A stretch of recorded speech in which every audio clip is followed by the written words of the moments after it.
Pemirsa, 3 ledakan terjadi di Provinsi Isfahan, Iran. Lalu pertanyaannya, apakah itu merupakan serangan balasan dari Israel terhadap Iran? Karena berdasarkan apa informasi yang kami dapatkan bahwa itu dikatakan bukan dari Israel. Tapi kita akan mendalaminya. Sudah ada bersama kami 2 narasumber yang sudah hadir.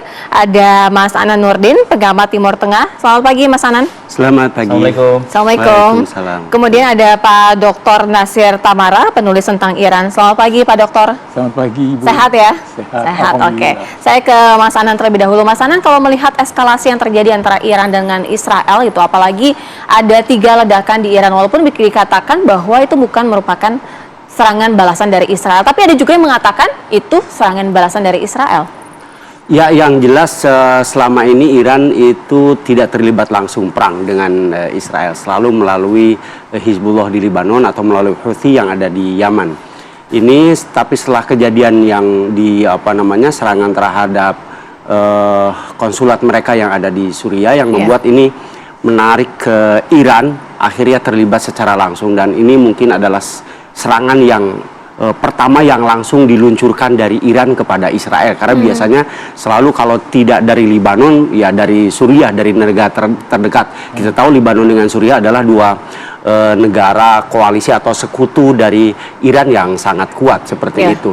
Nah, ini baru pertama kali. Ini mungkin juga mengakibatkan serangan yang memperlihatkan sikap ya yang selama ini kita lihat asumsi permusuhan yang sangat kuat gitu di 2 negara terkuat secara militer di Timur Tengah, yang selama ini memang kita khawatirkan mereka perang secara langsung gitu, dan ini benar-benar terjadi dengan melakukan serangan balasan. Dan ini pertama kali dalam sejarah ada serangan antara Iran dan juga Israel seperti itu ya? Ya, itu yang langsung dari Iran secara langsung gitu ya. Tapi perlukah kita khawatir terhadap eskalasi konflik di Iran dan juga Israel ini? Perlu nggak kita khawatir? Saya pikir ya sangat-sangat perlu, karena ini akan berdampak besar gitu ya, akan berdampak besar kepada global juga dunia, begitu ya? Ya, kepada dunia secara global ini akan berdampak. Dampak apa yang paling akan dirasakan? Yang paling besar pasti akan dirasakan adalah pertama meningkatnya eskalasi di Timur Tengah, dan kalau sebuah wilayah yang merupakan memproduksi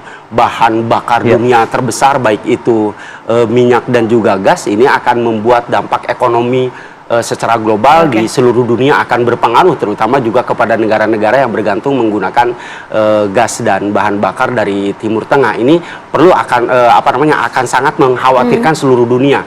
Maka tidak salah kalau Amerika Serikat misalnya mewanti-wanti agar Benjamin Netanyahu jangan melakukan serangan balasan. Tetapi ada sebuah analisa akhir-akhir ini, salah satu intelijen dari Amerika Serikat mengatakan yang dilansir dari Al Jazeera TV itu mengatakan bahwa dengan serangan balasan dari Israel sekarang ke Iran itu sebetulnya sudah selesai. Tidak akan lagi ada serangan-serangan kedua atau ketiga. Tidak akan meningkatkan eskalasi ya? Iya, tetapi yang kita khawatirkan Benjamin Netanyahu itu kan tidak bisa diprediksi. Ya, tidak bisa diprediksi, dan dua tidak takut kepada siapapun. Itu yang menjadi kita khawatir. Bicara karakter coba ya. Pak Dokter kan pernah menulis ya mengenai Iran ya. Jadi mungkin bisa diceritakan juga sebenarnya karakter dari pemerintahan Iran saat ini seperti apa, berkaca juga dari sebelum-sebelumnya ya. Kalau tadi Mas Anan bilang tidak pernah ada serangan secara langsung, kali ini ada serangan secara langsung. Secara konsisten mereka itu memakai sebuah kebijakan keamanan yang sama kira-kira. Ini Iran ya Pak ya? Di Israel. Ya. Gini, karena saya pernah wawancarai Perdana Menteri Israel waktu itu, Yitzhak Rabin, dan juga pernah wawancarai Chairman Yasser Arafat, ketua dari PLO yang mendirikan negara Palestina tujuannya gitu. Mereka berdua mendapat hadiah Nobel sesudah persetujuan di Oslo yang melanjutkan persetujuan di Madrid. Jadi usaha perdamaian itu sudah dilakukan. Dari kacamata top decision makers, kan Perdana Menteri polanya ya Perdana Menteri Yitzhak Rabin, kemudian sekarang Netanyahu, mereka itu sangat konsisten untuk mempertahankan supaya Israel ada di muka bumi dan menjadi negara bagi semua penduduk warga Yahudi yang tinggal dimanapun juga. Jadi istilah bahasa Perancisnya itu kut ke kut, apapun juga gitu ya. mereka akan lawan kalau ada usaha-usaha menghancurkan mereka. Itu yang kita harus pahami. Dan dalam sejarah Yahudi dan Iran, itu dua negara yang dekat. Kerajaan-kerajaan Yahudi itu melindungi orang-orang Yahudi ketika mereka dipersekusi di Eropa, di segala macam. Itu yang orang lupa. Jadi mereka tuh dekat, orang-orang Yahudi itu pada waktu revolusi Iran, sampai sekarang masih banyak yang tinggal di Iran. Dan sangat dekat. Nggak ada rasialisme terhadap orang Yahudi. Tidak ada gap gitu ya? Tidak ada gap. Orang Iran itu agama apapun juga welcome. Karena mereka kan asalnya dari agama, ya apa namanya, agama-agama yang lama itu kan, seperti Zarathustra segala macam itu kan di Iran juga kan. Jadi dengan apa yang terjadi di Isfahan ini, Anda melihatnya apakah ini hanya sekedar gertak sambal saja, hanya sekedar apa ya, bukan sebagai satu gerakan eskalasi politik Timur Tengah yang kemudian eskalasi menurut saya. Justru eskalasi. Iya, karena begini, dulu itu mereka di dalam bayang-bayang, mereka menggunakan saling serang menyerang secara diam-diam, secara tidak terlihat gitu kan, shadow gitu kan. Ada pembunuhan terhadap saintis Iran, kemudian juga yang ahli nuklir, yang ahli persenjataan gitu. Begitu juga Iran menyerang Israel, tapi memakai proksi. Proksinya itu apa? Tadi kan disebut, tadi kan ada Hezbollah. Kenapa Hezbollah? Karena letak Hezbollah itu, mereka itu kan kebanyakannya juga orang-orang Syiah kan. Seperti juga di Irak, yang setengah dari penduduknya malah lebih itu orang Syiah. Jadi negara-negara yang disebut proksi dari Iran itu adalah negara-negara yang penduduknya banyak sekali memeluk agama Islam Syiah kayak gitu.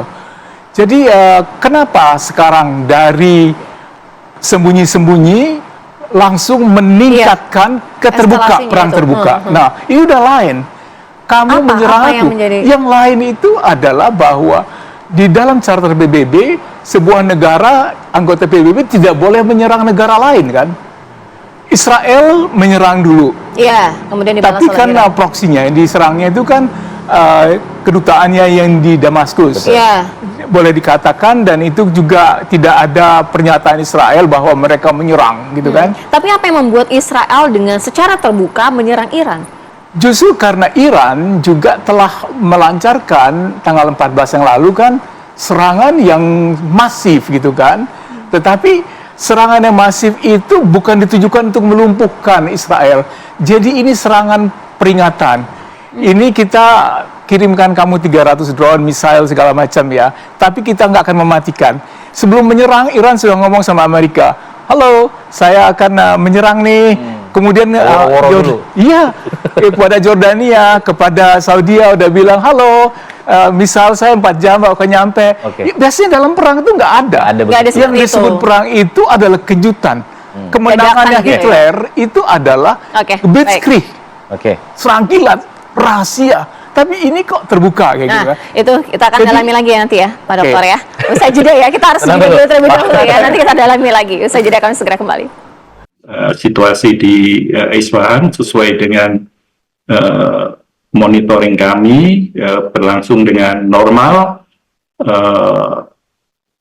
Kehidupan rutinitas sehari-hari berlangsung tidak seperti ada konflik. Pasar tetap buka, supermarket tetap buka, dan tidak ada antrian bahan bakar minyak di pompa-pompa bensin. Jadi menurut keterangan dari petinggi militer Iran menyatakan bahwa itu adalah ledakan yang dilakukan karena ada semacam firing atau penembakan pertahanan udara Iran. Jadi ledakannya terjadi seperti itu. Itu berarti untuk ledakannya dari pihak Israel berarti ya Pak, untuk ledakannya? Tidak ada konfirmasi mengenai itu, Pak. Jadi dan petinggi Iran juga salah satu petinggi juga menyatakan bahwa kemungkinan bukan berasal dari luar, tetapi dari tadi saya katakan ada petinggi militer Iran mengatakan bahwa ini merupakan suara dari sistem penembakan sistem pertahanan udara Iran di sekitar Isfahan. Itu tadi penjelasan dari Duta Besar Indonesia untuk Iran, Pak Roni Prasetyo Yuliantoro, yang mengatakan tidak ada korban dari pihak Indonesia dan juga sudah mempersiapkan untuk melindungi warga negara Indonesia di Iran apabila kondisinya semakin memburuk. Tadi juga dikatakan tidak ada konfirmasi apapun dari Israel mengenai serangan yang terjadi kemarin. Nah, Mas Anan, kalau kita lihat apa yang dilakukan Indonesia sebagai sebuah negara yang juga populasi muslimnya banyak begitu, punyakah mereka kedudukan atau posisi untuk melakukan sesuatu di konflik yang terjadi saat ini? Apakah hanya diam saja melindungi warga negaranya saja, atau ada punya peran lebih sebenarnya yang bisa dilakukan? Ya, sebetulnya selama ini yang dilakukan oleh Kemenlu kita ya, Ibu Retno, itu sudah sangat luar biasa ya. Lobby-lobby internasional gitu ya yang dilakukan oleh Kemenlu kita sudah sangat luar biasa, sudah mungkin bisa kita katakan itu sudah sangat maksimal. Peranan Indonesia untuk meredakan konflik di Timur Tengah itu sudah sangat maksimal. Tetapi permasalahannya kan yang kita hadapi bukan negara yang kalau dalam bahasa kita mungkin yang equal dengan Indonesia ya, yang kita hadapi adalah negara Israel, di mana di belakangnya backingnya ada, bisa kita katakan full backing gitu ya, dari Amerika Serikat dan dari negara-negara Eropa. Mungkin dengan adanya serangan dari Iran itu justru yang asalnya dukungan kepada Israel itu menurun dari Eropa, dengan adanya serangan dari Iran ini justru dukungan dan simpati internasional kembali kepada Israel. Serangan yang dilakukan oleh Iran itu mengembalikan simpati, mengembalikan empati, mengembalikan dukungan yang penuh dari negara-negara Eropa dan dari beberapa negara yang lainnya, terutama Amerika Serikat, bahwa mereka bisa mendapatkan hak untuk melakukan pertahanan atau defensif mereka, bahwa yang mereka lakukan Israel itu akhirnya semuanya bisa dibenarkan dengan alasan melakukan pertahanan sendiri gitu ya, pertahanan. Mas Anan, kalau kita lihat beberapa waktu lalu sempat ada statement juga dari pihak Rusia gitu, bahwa sebenarnya hentikanlah eskalasi ini gitu dari Iran dan juga Israel, baik-baik saja. Nah, artinya bagaimana itu nanti akan ada peta negara-negara sekutu atau seperti apa? Ataukah mereka juga akan mendengarkan apa yang disampaikan oleh Rusia atau bagaimana?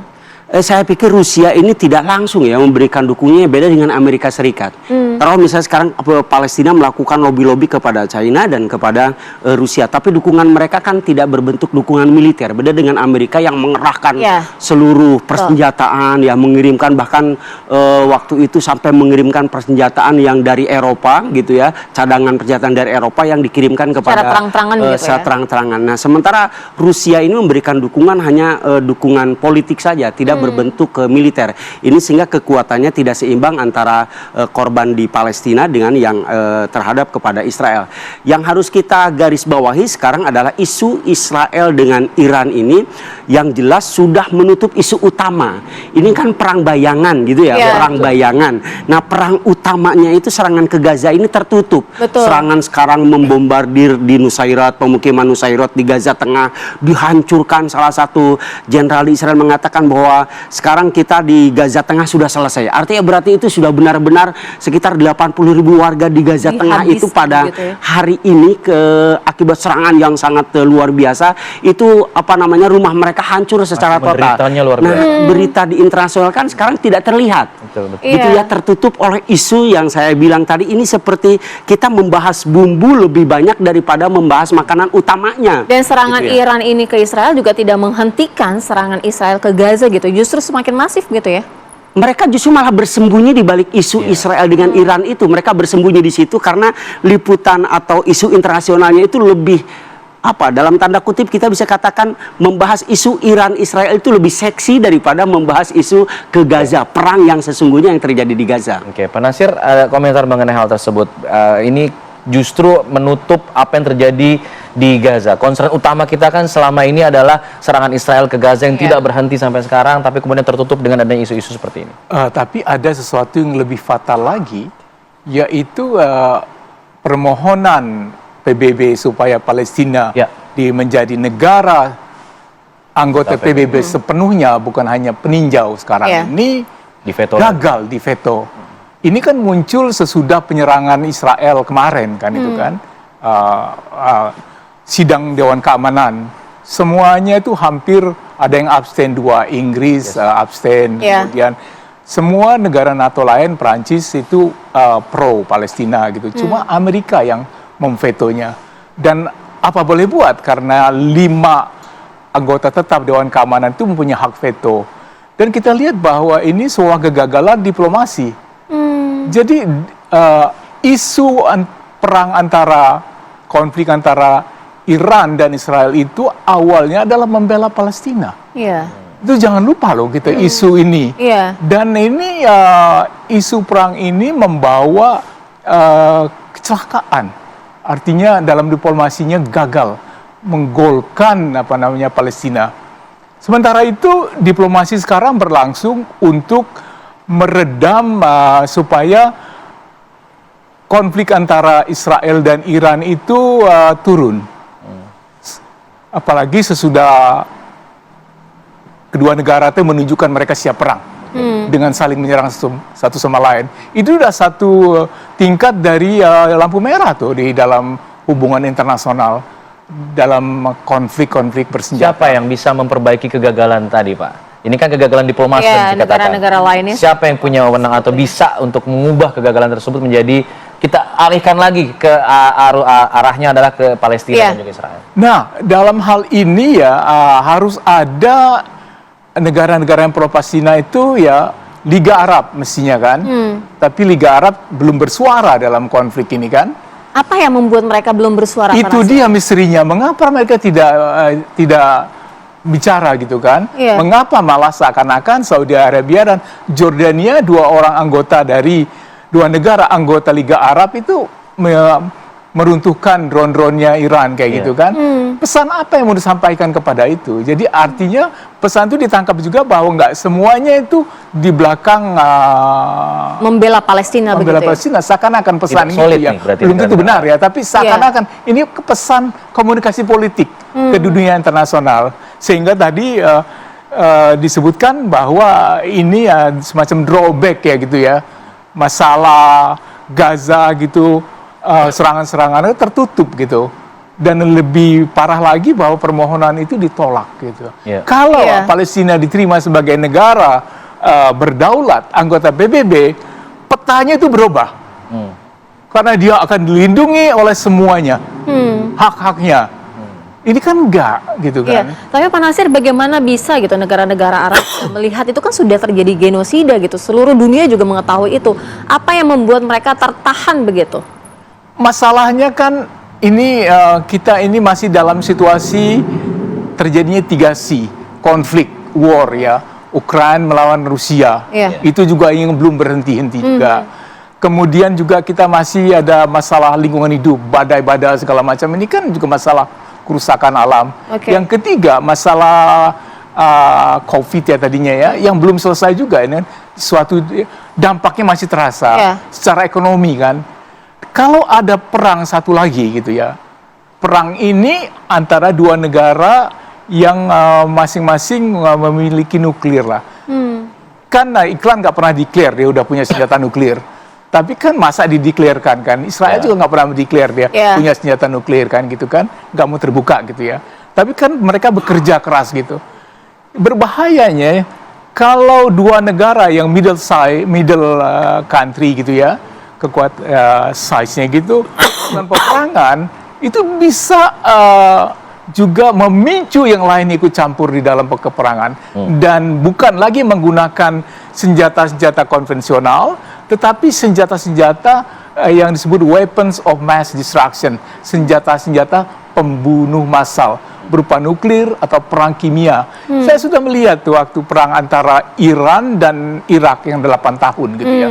Bagaimana perang dengan senjata konvensional aja itu sudah membunuh Masif sekitar banget 10 juta orang 8 tahun perang itu kan. Iya. Dan ini yang menarik adalah begini.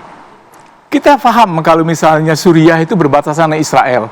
Sehingga Israel sampai sekarang masih menguasai Golan Heights, ya kan, wilayah Suriah. Tapi dia mengembalikan wilayah yang diambil dari Mesir gitu kan. Dan dilihat diplomasi ini kan Amerika waktu itu, pertanyaan Anda gini, siapa yang bisa kan? Amerika Serikat. Kemauan, adakah Amerika Serikat? Dulu Amerika berhasil menarik melalui persetujuan Camp David ya, Israel dan Mesir berdamai. Israel dikasih bantuan, Mesir juga sampai sekarang masih dapat bantuan. Kenapa tidak dilakukan terhadap Palestina kayak gitu? Oke. Maukah Amerika? Kuncinya dia di Amerika Serikat. Sulit sepertinya ya. Kalau kita melihat sejarah Amerika, Mas Anan, kalau kita lihat Amerika punya sebenarnya kemampuan untuk mengubah ini semua. Mungkin apa yang bisa Anda katakan mengenai Amerika di dalam kasus ini? Mungkin terakhir. Ya, ada dua hal, yaitu kemampuan dan kemauan. Itu kan permasalahannya. Kalau kemampuan jelas sekarang ada di tangan Amerika Serikat. Karena Israel tanpa dukungan Amerika bukan sebuah kekuatan yang menakutkan gitu kan ya.